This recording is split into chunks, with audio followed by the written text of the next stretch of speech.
வானம் என்ன வானம் தொட்டு விடலாம், வெல்லும் வரை வாழ்க்கை வென்று விடலாம்.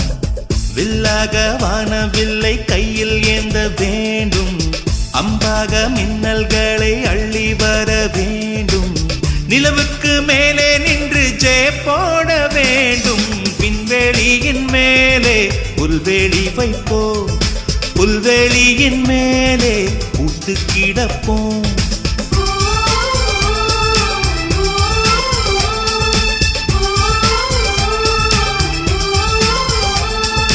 வானம் என்ன வானம் தொட்டு விடலாம், வெல்லும் வரை வாழ்க்கை வென்று